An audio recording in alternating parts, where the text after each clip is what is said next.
आप सभी का स्वागत है।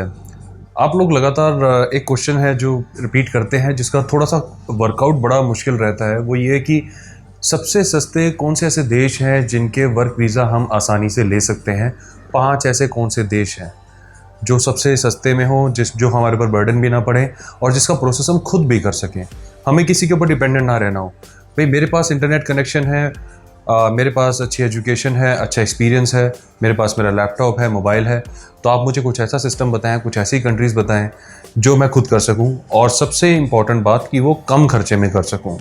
यानी मुझे बहुत पैसा देकर वर्क वीज़ा अगर लेना ही पड़ा तो वही पैसा रिकवर करने में ही तो मेरा 1 साल 2 साल लग जाएंगे, तो फिर फ़ायदा नहीं है कुछ।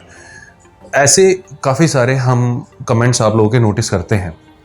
तो इस वीडियो में काफ़ी टाइम लगा बनाने में।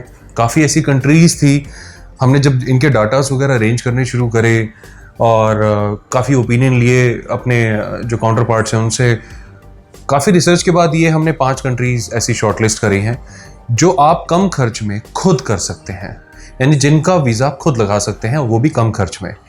तो उनके बारे में जानते हैं। ये सारी कंट्रीज़ यूरोपियन कंट्रीज़ हैं, यूरोप में बेस्ड है।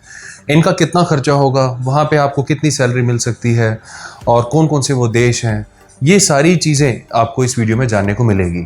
तो अगर आप नए दर्शक हैं, चैनल को सब्सक्राइब कर सकते हैं, क्योंकि ऐसी इंफॉर्मेटिव वीडियोस फ्यूचर में अपलोड होती रहेंगी। तो आइए जानते हैं। देखिए, ध्यान रहे, जो भी देश अभी मैं आपको बताने वाला हूँ, इनके जो भी कॉस्ट होंगे, ये सारी कॉस्ट अगर आप खुद करते हैं तो ये एप्लीकेबल होगा।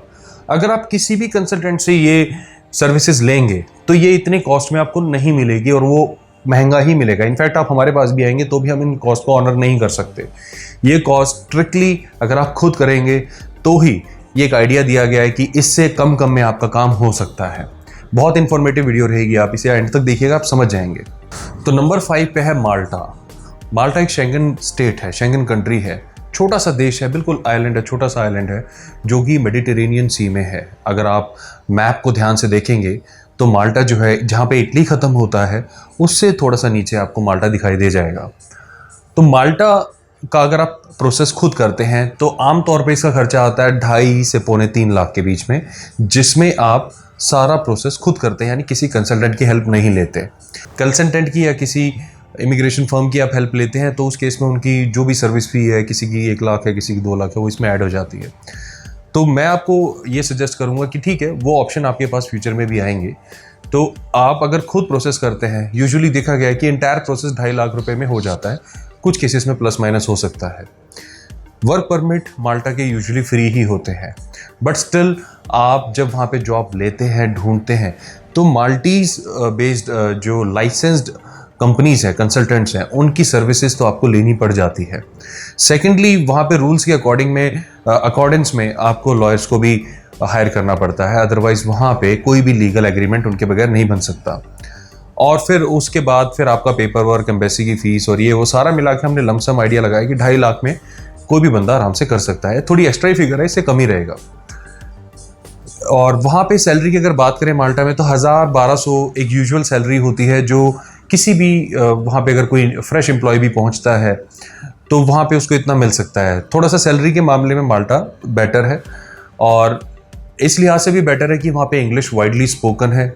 आपको हर जगह इंग्लिश बोलते हुए लोग दिखाई दे जाएंगे। यूरोप में बहुत ही कम ऐसी जगह हैं अपार्ट फ्रॉम यूके जहाँ पर आप इतनी कॉमनली इंग्लिश बोल पाएँ या समझ पाएँ। सभी देशों की अपनी भाषाएं हैं। माल्टा में इंग्लिश भी is one of those official languages, तो एक ही एडिशनल एडवांटेज आ जाता है। नंबर 4 पे है पोर्चुगल, सभी का फेवरेट। वो फेवरेट क्यों है आप जानते ही हैं। पोर्चुगल में अगर कोई प्रोसेस खुद करते हैं तो उसमें भी खर्चा माना गया है यूजुअली 2.25 से 2.5 लाख के बीच में आ जाता है। कुछ केसेस में प्लस माइनस हो सकता है। इसमें भी सेम माल्टा से मिलता जुलता ही प्रोसेस है, लेकिन इसमें ये लोग का फेवरेट क्यों है वो आप जानते ही होंगे। अगर आप इस चैनल पे जुड़े हुए होंगे, मैं आपको बता भी दूंगा कि पोर्चुगल के अंदर भी आपको लॉयर्स को हायर करना होता है। वहाँ पर भी लाइसेंस कंसल्टेंट्स हैं जिनके थ्रू आपको अपना रिक्रूटमेंट फाइल करना होता है या प्लेसमेंट एग्रीमेंट साइन करना होता है। आप जब भी कोई कॉन्ट्रैक्ट लेटर लेते हैं, वो विदाउट लॉयर के कंसेंट के बगैर अप्रूव नहीं होता। और अगर आप लॉयर को हायर करे बगैर सिर्फ एक कंसल्टेंट के बेसिस पे किसी एग्रीमेंट को आगे फॉरवर्ड करते हैं, तो ऐसा देखा गया है कि उस पर सक्सेस रेट भी कुछ नहीं होता। तो यानी लॉयर्स हो गए और कंसल्टेंट्स हो गए, वो आपको पोर्चुगल में भी चाहिए। अभी फेवरेट क्यों है? ये फेवरेट इसलिए क्योंकि वहाँ पे रेजिडेंसी जल्दी मिल जाती है, राइट। लोगों को वहाँ पे ऐसा होता है कि भाई ठीक है, माल्टा में इतने साल से रह रहे हैं, हम XYZ कंट्रीज में इतने साल से रह रहे हैं, हमारा रेजिडेंसी कब आएगा? तो यहाँ पर एडिशनल एडवांटेज हो जाती है कि हमें रेजिडेंसी थोड़ा जल्दी मिल जाती है। तो इसलिए लोग पोर्चुगल को भी इस लिहाज से प्रेफर करते हैं। दूसरा अच्छा पॉइंट पोर्चुगल का है कि वो इमिग्रेशन फ्रेंडली कंट्री है, यानी बहुत फॉरेनर्स वहाँ पे आपको दिखेंगे, लार्ज अमाउंट ऑफ इंडियंस वहाँ पे दिखेंगे, नेपालीज आपको दिखेंगे, पाकिस्तानीज भी वहाँ पे अब आने लगे हैं। तो वहाँ पे काफ़ी आपको यहाँ का लोकलाइट क्राउड दिखेगा। उसके अलावा इंग्लिश भी वहाँ पर, जब क्योंकि इमिग्रेंट है तो इंग्लिश बोल लेते हैं, और वहाँ पे लोकल पोर्चुगीज़ भी बेसिक इंग्लिश बोल लेते हैं और समझ लेते हैं, तो इसका भी एडवांटेज आपको मिल जाता है। सबसे बड़ा एडवांटेज तो रेजिडेंसी का ही है, एक शेंगन रेजिडेंसी आपको जल्दी मिल जाती है, जिससे आप टेंशन फ्री हो जाते हैं कि हाँ भाई मुझे कहीं नहीं जाना। तो ये सारी चीज़ें हैं। सैलरी का मैं बताया था, वहाँ पे सैलरी थोड़ी सी कम रहती है क्योंकि इमिग्रेशन थोड़ा सा ज़्यादा है। स्टार्टिंग में सैलरी जब तक आपकी रेजिडेंसी फाइनल नहीं होती, आप मान के चलें 600-700 यूरो से ज़्यादा स्टार्टिंग में मिलने बड़े मुश्किल हैं। तो स्टार्टिंग में तो इतना ही मिलेगा। रेजिडेंसी के बाद फिर ऑप्शन अच्छे हो जाते हैं, लोग 1000, 1200, 1500 यूरो तक का भी कमाने का अपॉर्चुनिटी मिलने शुरू हो जाते हैं। तो ये सारी चीज़ें हैं पोर्चुगल की। तो ये नंबर 4 पे है। Number 3 Spain. स्पेन जो कि अगेन पोर्चुगल का नेबर है। स्पेन भी बड़ी जल्दी रेजिडेंसी देता है, बड़ी जल्दी तो नहीं कहूँगा मैं, बट कंपैरेटिवली 4 साल में स्पेन की स्पेनिश रेजिडेंसी आप ले सकते हैं। अलग प्रोटोकॉल्स हैं स्पेन के, पोर्चुगल से थोड़े से अलग है। पोर्चुगल में 1-1.5 साल हो जाता है, वहाँ पे आप लगा लीजिए 3.5-4 साल के आसपास स्पेन में लगा लीजिए। स्पेन में सैलरी थोड़ी सी बेटर मिल जाती है, और यूजुअली 800-900, कुछ केसेस में 1000 भी टच हो जाता है, वो हो जाता है।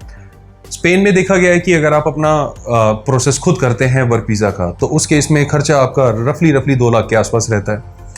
और इस खर्चे में स्पेन में भी आपको कंसल्टेंट भी चाहिए होगा, वो कंपनी मैंडेटरीली कर देती है, मैंडेटरी ही करेगी। आप कंपनी में डायरेक्ट रिक्रूट करेंगे, आपकी रिक्रूटमेंट मना कर देगी। अगर आपको शॉर्टलिस्ट करेगी भी तो डायरेक्ट आपको रेफ़र करेंगे कि हमारा डायरेक्ट कंसल्टेंट के पास जाएं, या फिर आपको रेफ़र करेगी एक लॉयर के पास जो आपकी एक तरह से आपका एक गारंटर बन सके। तो उस केस में लॉयर भी शाय अवे हो जाते हैं। तो यूजुअली कंसल्टेंसी हैं जो ऐसे केसेस में हायर होते हैं, या फिर आपका एक्सपीरियंस इतना अच्छा हो कि किसी MNC का एक्सपीरियंस हो जिसमें वो कॉन्फिडेंटली आपको डायरेक्ट रिक्रूट कर सकें। तो ऐसा नहीं कि बिल्कुल नहीं हो सकता है, बट थोड़ा सा टफ रहता है। अप्रॉक्सीमेटली 3 से 4 महीने का स्पेनिश वर्क वीज़ा का प्रोसेस होता है। अब ये 3 से 4 महीने ना, ये पहले कोरोना की तरह, कोरोना से पहले जैसे 2-2.5 महीने हो जाते थे, 3-4 महीने हम लोग कह रहे हैं, ये ड्रैग भी हो सकता है।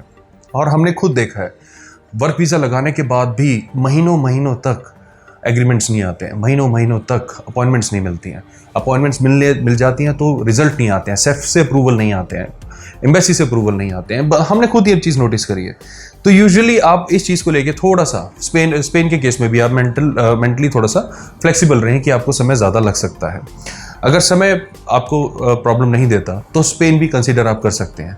ओनली ड्रॉबैक इस रेजिडेंसी थोड़ा सा लेट मिलती है, और बाकी कोई ड्रॉबैक नहीं है।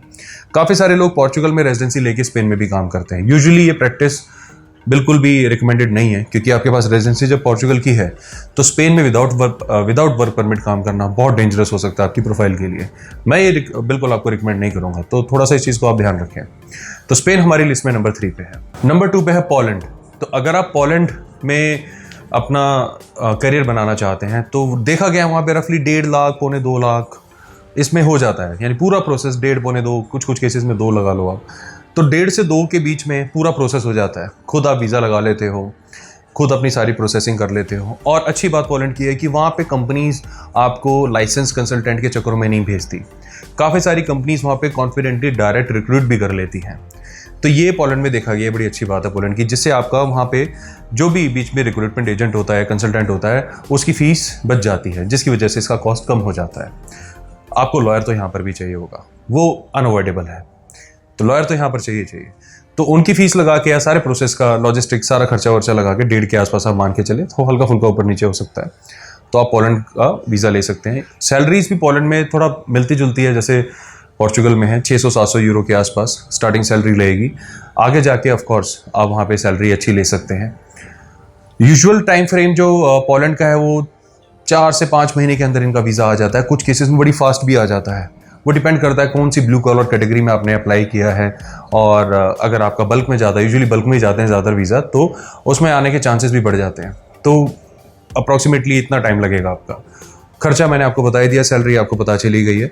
पोलैंड के अंदर रेजिडेंसी भी 3 से 4 साल के आसपास आ रही है। पहले एक टाइम था बड़ी जल्दी मिल रही थी, बट अब नहीं, अब 3 से 4 साल लग रहे हैं पोलैंड के अंदर। तो अगर आपको रेजिडेंसी का कंसर्न नहीं है तो आप पोलैंड भी कंसीडर कर सकते हैं। पर्सनली मैं पोलैंड को कंसीडर नहीं करता उसके वेदर की वजह से। बहुत ठंडा देश है, साल के 8 महीने बड़ा ठंडा रहता है राइट। तो यूजुअली इसलिए मैं थोड़ा सा बहुत ज़्यादा फेवर नहीं करता उन कंट्रीज़ का जो बहुत ज़्यादा ठंडी रहती है, क्योंकि फिर आप हमेशा एक्टिव, क्योंकि हमारे यहाँ के लोग हैं, हम लोगों को आदत है थोड़ा सा टेम्परेचर ट्रॉपिकल क्लाइमेट की या ट्रॉपिकल टेम्परेचर की हमें आदत है। तो यूजुअली इतने ज़्यादा कोल्ड टेम्परेचर में थोड़ा सा मुश्किल भी हो सकता है। बट अगर ये चीज़ें आपको कंसर्न नहीं करती तो पोलैंड बहुत अच्छा देश है, आप उसे कंसिडर कर सकते हैं। तो पोलैंड हमारी लिस्ट में है नंबर 2 पे। तो नंबर 1 पे 2 देश हैं, क्रोएशिया एंड साइप्रस। साइप्रस भी कह सकते हैं आप, लेकिन ग्रीक में से साइप्रस बोलते हैं। तो क्रोएशिया और साइप्रस जो है आप इनको कंसीडर कर सकते हैं। मैं इनके ड्रॉबैक प्लस और माइनस दोनों बताता हूँ। पहले प्लस की बात करते हैं। पहली बात तो ये सबसे चीपेस्ट है पूरे यूरोप में, जहाँ पर आप आराम से लाख, सवा लाख या मैक्सिमम से मैक्सिमम 1.5 लाख में वर्क वीज़ा का पूरा प्रोसेस करवा सकते हैं। 1.5 तो मैंने सुना ही नहीं कभी, लाख सवा लाख के बीच में सबका काम हो जाता है। कंसल्टेंट वहाँ पे मैंडेटरी नहीं है, बट लॉयर अगेन वहाँ पे मैंडेटरी है। काफ़ी सारी कंपनीज है जो आपको बोलेंगे कि आप लॉयर के थ्रू आ जाइए, और लॉयर अच्छी बात है, वहाँ पे एक्सपेंसिव नहीं है। तीसरा वहाँ पे एग्रीमेंट्स बहुत लंबे नहीं मिलते हैं, 2-2, 3-3 साल के एग्रीमेंट आपको नहीं मिलेंगे, शॉर्ट टर्म एग्रीमेंट्स मिलते हैं। मेरी नज़रों से देखें तो ये एडवांटेज ही है। इस केस में क्या होता है, एम्बेसी भी थोड़ा सा लीनियंट हो जाती है और वीज़ा अप्रूव कर देती है। बहुत एक्स्ट्रा लॉन्ग एग्रीमेंट्स में एम्बेसी को भी डाइसी लगता है, और ऐसे केस में वो अप्रूवल देने से हिचकिचाते भी हैं। तो साइप्रस और क्रोएशिया में ये चीज़ देखी गई है। दोनों का अगर साइड बाय साइड कंपैरिजन करूँ तो क्रोएशिया में सैलरीज थोड़ी सी ज़्यादा अच्छी हैं। वहाँ पे आप मान के चलें आराम से 700-800 यूरो पर मंथ एक स्टार्टिंग लेवल पे, मिनिमम बेसिस पे मिल जाता है। और साइप्रस में मान के चले 500 यूरो से स्टार्टिंग होती है, किसी किसी को 600 मिल जाता है। तो 500-600 और 700-800 डिफरेंस हो जाता है काफ़ी। बट अगेन खर्चा दोनों का सेम है, दोनों नॉन शेंगन है। तो यहाँ पर आपका इंटरेस्ट कौन से देश में है वो आपको जाना है। साइप्रस जो है एक छोटा सा देश है, वो भी मेडिटेरेनियन सी में है, वो भी आइलैंड कंट्री है। Croatia on the other hand वो एक तरह के बाल्कन स्टेट, आप कैसे कि भाई बाल्कन सी के जो बाल्कन स्टेट्स हैं सारे आसपास ही है। और Croatia on the other hand थोड़ा सा ज़्यादा अपॉर्चुनिटी ऑफर करता है, बट थोड़ा सा वीज़ा स्ट्रिक्ट है। साइप्रस अपॉर्चुनिटी थोड़ी सी कम है, बट वीज़ा थोड़ा सा आसान है। लोग क्रोएशिया और साइप्रस में जाकर भी काफ़ी सारी शेंगन कंट्रीज़ में माइग्रेट कर जाते हैं। वहाँ जाते हैं, जॉब करते हैं, 6-7 महीने, साल महीने जॉब करेंगे, उसके बाद रेजिडेंसीज वगैरह फाइल करते हैं, और फिर एक सैंक्शन लीव लेटर लेके वो छुट्टियों के लिए यूरोप में अपना ट्रैवल प्लान करते हैं, और उनको वीज़ा मिल भी जाते हैं। तो ऐसे भी लोग हैं जो इन ऐसे विंडो का सहारा लेते हैं कि भाई हमें बहुत सारे पैसे नहीं लगाने, तो हमें तो बस एक्सप्लोर करना है, तो हमारी तो साइप्रस भी चलता है, क्रोएशिया भी चलता है। अगर ये है तो आप मान लाख, सवा लाख में इन दोनों कंट्रीज़ का आप सेल्फ प्रोसेस करेंगे तो हो सकता है। तो ये थे वो सारे देश जिसमें आप इंटरेस्ट ले सकते हैं, चीपेस्ट हैं एज ऑफ नाउ, जिनमें आप जा सकते हैं। यूजुअली हमने उन्हीं कंट्रीज़ को कवर किया है जहाँ पर इस वक्त ट्रबल नहीं चल रहा है। आप सोच रहे होंगे इसमें मैंने रोमानिया को कवर क्यों नहीं किया है, क्योंकि बहुत सारे यूक्रेनियंस रोमानिया में गए हैं। आप ये सोच रहे होंगे पोलैंड को क्यों कंसीडर किया, क्योंकि बहुत सारे यूक्रेनियंस तो पोलैंड में भी गए हैं, लेकिन यूक्रेनियंस पोलैंड में जाके वापस माइग्रेट करना शुरू कर दिया उन्होंने। और पॉलिश इकोनॉमी बड़ी वर्सेटाइल इकोनॉमी है, रोमानिया की इकोनॉमी इतनी वर्सेटाइल नहीं है। तो इस केस में इसलिए हमने रोमानिया को इंक्लूड नहीं किया। यूजुअली रोमानिया का भी ऑलमोस्ट इसी चार्ज में हो जाता है जितना साइप्रस की हमने बात की थी या क्रोएशिया की बात की थी। बट रोमानिया में हमने देखा है मतलब इतनी वर्सेटाइल इकोनॉमी नहीं है, इतना इंडस्ट्रियल डेवलपमेंट नहीं है, तो इसलिए हम रोमानिया को इसमें इंक्लूड नहीं कर रहे हैं। और भी काफ़ी सारे देश हैं जहाँ पर आप सोच रहे होंगे काफ़ी सस्ते में वर्क वीज़ा मिल जाते हैं, तो हमने उनको काफ़ी सर्टेन फैक्टर्स हैं जिनकी वजह से रिकमेंड नहीं किया। जैसे काफ़ी है, जैसे अल्जीरिया है, अल्जीरिया के अंदर ऑयल रिफाइनरीज है जहाँ पर ऑप्शंस निकलते हैं। सिंस वो अफ्रीका में है तो हमने उसको कंसिडर नहीं किया, बहुत सारे लोग वहाँ जाना पसंद नहीं करते। ट्यूनीशिया है, ट्यूनीशिया में भी ओपनिंग्स आपने सुनी होंगी, ऐड भी आती है ट्यूनीशिया को लेके, बट ट्यूनीशिया में हमने क्यों इंक्लूड नहीं किया, बिकॉज ट्यूनीशियंस तो खुद ही काम करने के लिए यूरोप में जाते हैं, राइट। तो इसलिए ट्यूनीशिया में हमने इसलिए इसको इंक्लूड नहीं किया। और 2-4 देश है, गल्फ कंट्रीज़ हैं, उनका कोई लेना देना नहीं है इस वक्त मैं, क्योंकि आपको सिर्फ यूरोप या उसके आसपास के देशों की बात कर रहा हूँ। और अमेरिका, कनाडा तो बहुत महंगे हो जाते हैं, वहाँ पे आप सेल्फ कर ही नहीं पाएंगे। वहाँ पे विदाउट इन्विटेशन या विदाउट किसी एमएनसी के स्पॉन्सरशिप के बगैर वर्क वीज़ा मिलना तो नेक्स्ट टू इम्पॉसिबल है, खासतौर से अमेरिका का तो नेक्स्ट टू इम्पॉसिबल है। तो ये सारे देश थे जिनको आप आराम से खुद भी कर सकते हैं। कैसे प्रोसेस है, कैसे करना है, ये सारी जानकारी इस चैनल में अलग अलग वीडियोज़ में दी गई है। आप उनको देखें, आप आराम से सारी चीज़ें खुद समझ जाएंगे और खुद ही वीज़ा वर्क वीज़ा अप्लाई करना, वर्क परमिट अप्लाई करना, फाइनली वीज़ा लेना और वहाँ पर जाकर जॉब ज्वाइन करना, ये सब के सब आप चीज़ें सीख जाएंगे। तो मुझे पूरी उम्मीद है ये वीडियो आपके लिए काफ़ी इंसाइटफुल रही होगी। बहुत जल्द फिर मिलेंगे। Bye bye.